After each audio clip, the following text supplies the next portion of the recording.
sunnah muakkad. Karena sunnah di sini ada dua. Yang pertama adalah muakkad, yang kedua ghairu muakkad. Muakkad itu dianjurkan dan dicontohkan. Ghairu muakkad itu boleh dikerjakan meskipun Nabi tidak melakukan. Ini yang disebut dengan ghairu muakkad. Maka yang muakkad itu sebelum subuh, sebelum duhur, sesudah duhur, sesudah maghrib, sesudah isya. Sebelum maghrib ghairu muakkad. Komat ini ya. Baik, kita lanjut. Kaget saya. Nah, baik, kita lanjutkan. Jadi yang sebelum isya juga ghairu muakkad. Boleh enggak sebelum isya? Boleh. Boleh tidak sebelum maghrib? Boleh.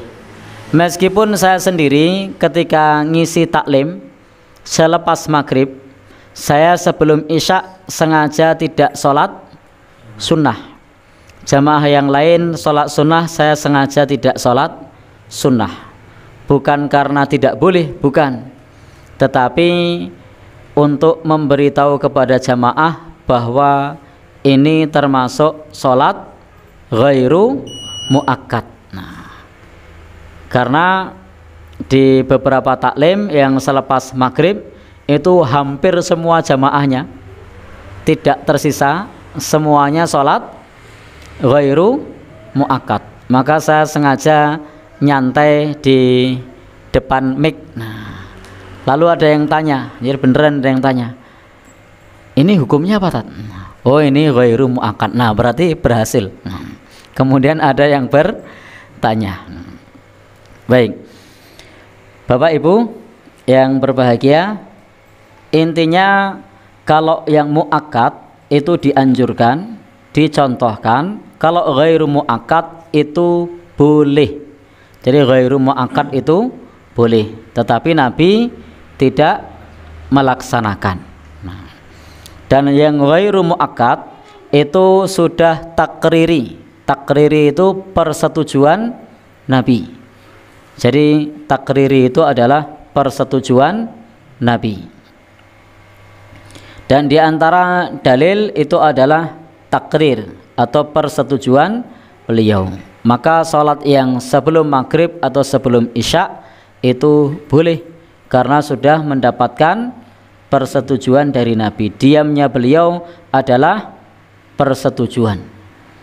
Ada banyak dalil lain bukan hanya dalam bab sholat yang menjelaskan kepada kita tentang takrir atau persetujuan beliau dengan diamnya Nabi kita sallallahu alaihi wasallam. Masih ingat di antara pengertian hadis itu adalah ma'udhifa ilan nabi, apa yang disandarkan kepada Nabi, min qaulin berupa perkataan, au fi'lin atau perbuatan, au takririn atau persetujuan.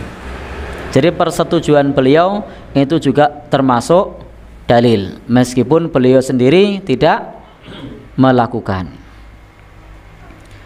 Hadis yang berikutnya dari Abdullah ibn Mughaffal. Jadi dari Abdullah ibn Mughaffal, semoga Allah meridhoinya.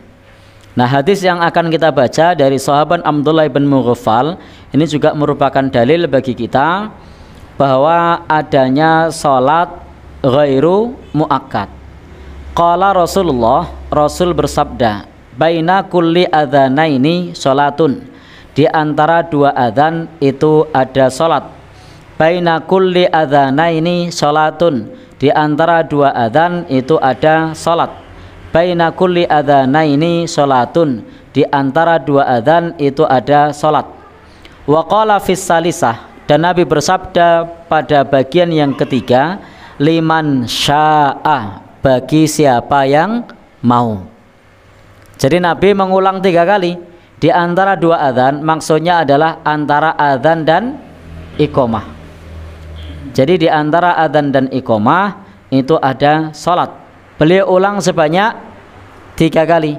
Di bagian akhir beliau bersabda, liman syaa, bagi siapa yang mau.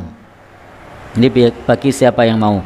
Maka ini menjadi dalil bahwa ini adalah termasuk bagian dari sholat ghairu muakkad, selain yang dicontohkan oleh beliau sallallahu alaihi wasallam, maka itu termasuk yang ghairu muakkad, boleh dikerjakan bagi siapa yang mau.